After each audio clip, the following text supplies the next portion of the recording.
La régularité, c'est la clé pour atteindre n'importe quel objectif. Mais soyons honnêtes, qu'est-ce que c'est dur d'être vraiment régulier et quel que soit l'objectif? Parce que la motivation fluctue. La motivation, c'est comme un feu de paille. Elle flambe vite, elle nous donne une impulsion forte au départ, mais elle ne dure pas. C'est pourquoi beaucoup de gens commencent des projets avec beaucoup d'enthousiasme, mais abandonnent en cours de route. Parce qu'il y a des jours avec et des jours sans. Parce que parfois, on ne sait même pas par où commencer. Parce que la vie, tout simplement. Et pourtant, être régulier et constant, c'est tout à fait possible, et même de façon saine. En réalité, ce qui fait la différence, ce n'est pas la vitesse à laquelle tu démarres, mais ta capacité à tenir dans la durée. La constance bat la vitesse. Cette phrase m'a marquée et j'essaye de m'en rappeler quand je trouve que je ne vais pas assez vite.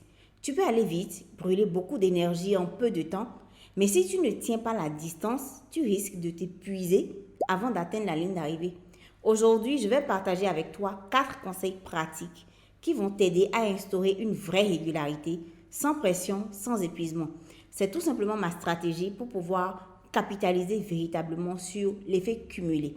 Bienvenue à toi sur ma chaîne. Si tu es nouveau par ici, je suis Olivia Kenom, coach en productivité et mindset. Et dans ce podcast, je te parle de gestion du temps, de productivité et de développement personnel.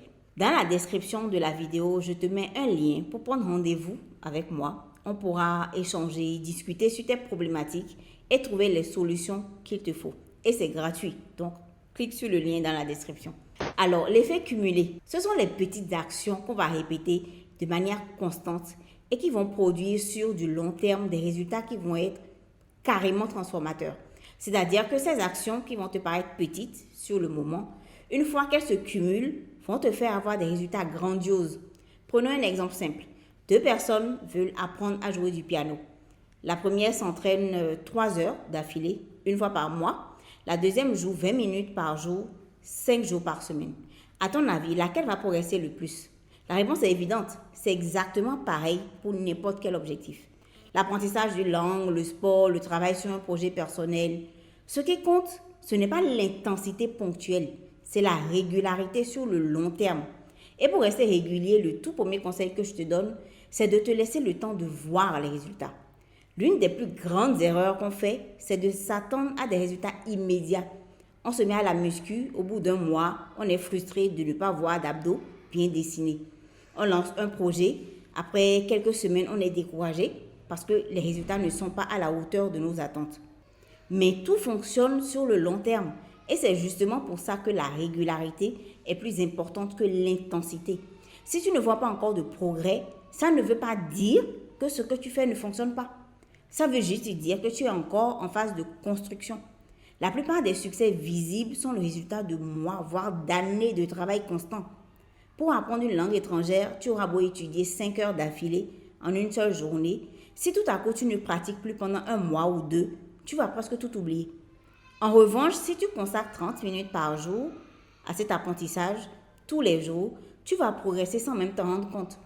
Et c'est pareil pour la lecture, le sport, la productivité, etc. Il faut s'accorder du temps et avoir confiance dans le processus. Ça demande du temps. Mais garde en tête que les petites victoires s'accumulent. C'est la grande différence entre un marathonien et un sprinter. Ça va être la durée et l'énergie qu'on va mettre dedans. Ça fait plusieurs années que personnellement, moi, je mise tout sur le marathon. Parce que j'ai compris que c'est vraiment un facteur de réussite. Il y a 2 façons de penser tes objectifs. Le mode marathonien, qui est une vision long terme, un rythme modéré mais constant, petits efforts sur la durée. Et le mode sprinter, explosion d'efforts sur le très court terme ou même ponctuellement, l'effort très intense, mais très bref, difficile à tenir longtemps. Donc si tu veux vraiment faire de cet objectif de régularité une réalité, viser le long terme, c'est l'état d'esprit du marathonien qu'il te faut adopter. Le deuxième conseil, c'est d'avoir des objectifs aussi précis que possible et très clairement définis. Beaucoup de gens ont du mal à être réguliers simplement parce que leurs objectifs sont trop vagues. Dire « je veux me remettre au sport » ou « je veux être plus organisé », ce n'est pas un objectif clair. Quand l'objectif n'est pas précis, on ne sait pas exactement quoi faire, donc on procrastine. Au contraire, si tu définis précisément ce que tu veux faire, quand le faire, comment tu vas t'y prendre, ce sera plus facile pour toi d'être régulier dans tes efforts. Et quand on parle de régularité, l'une des clés, c'est la fréquence. Une fréquence mensuelle, hebdomadaire, journalière. il faut que tu bloques les créneaux qu'il te faut. Je te parle de rendez-vous clairs, les jours, les heures, les durées. À quel moment tu veux pratiquer, publier, travailler? À quel moment tu veux donner rendez-vous à cette régularité? Tu ne peux savoir que tu rates un rendez-vous que s'il était fixé. Si tu n'as pas choisi la date, prévu une heure, il n'y a rien d'acté. Or, si tu n'as pas de rendez-vous avec toi-même, tu n'as pas de constance. Formuler spécifiquement tes objectifs de façon à en faire des rendez-vous, ça t'aide déjà à te mettre dans le bon état d'esprit. Au lieu de lire plus, par exemple, tu risques d'ouvrir un livre de temps en temps. Lire 10 pages chaque soir avant de dormir, là, c'est beaucoup plus spécifique. Là, tu mets en place un système concret, mesurable. Et c'est pareil pour tous tes objectifs. Plus ton objectif est précis, plus il te sera facile de le transformer en habitude. Mon troisième conseil qui découle directement de ces objectifs, c'est d'être sélectif. L'erreur courante, c'est de vouloir tout changer d'un seul coup. On va se lever tôt, faire du sport, manger sainement, apprendre une nouvelle compétence, méditer, écrire un journal, tout en même temps.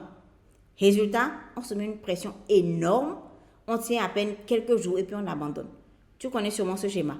La clé, c'est de choisir 1 ou 2 objectifs maximum et de s'y tenir pendant quelques semaines, voire mois, avant d'en ajouter d'autres. Imagine que tu essayes de jongler avec 10 balles en même temps. C'est impossible, à moins d'être professionnel. Tu vas toutes les faire tomber. Mais si tu commences avec une seule, tu la maîtrises. Tu peux ensuite en ajouter une deuxième, puis une troisième et ainsi de suite. C'est exactement pareil avec la régularité.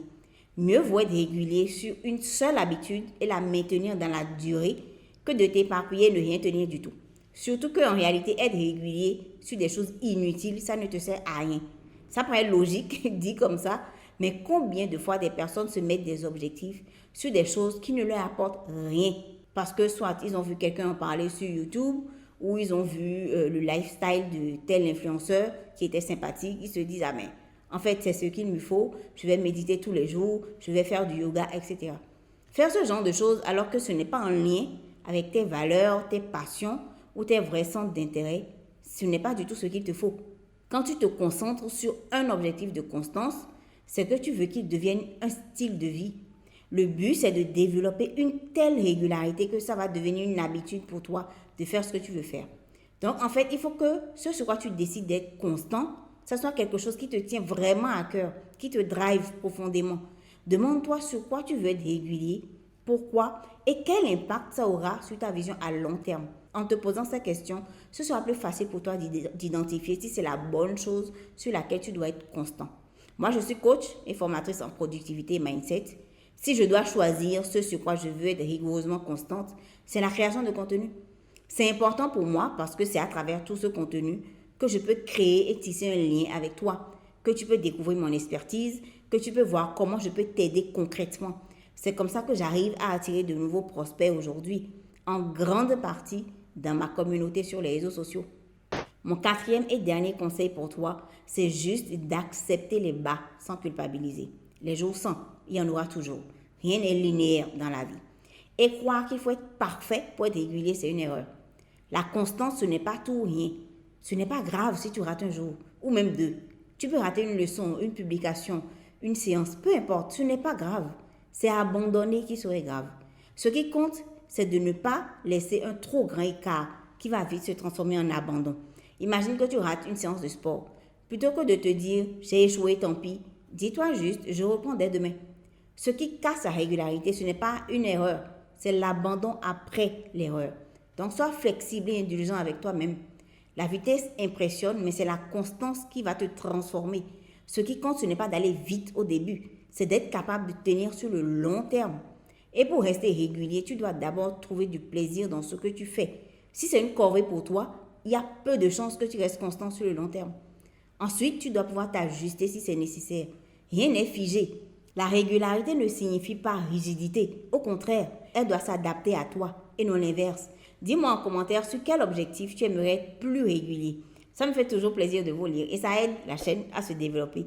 Si cette vidéo t'a aidé, pense à la liker et t'abonner à la chaîne pour encore plus de conseils de ce genre. Je te retrouve la semaine prochaine.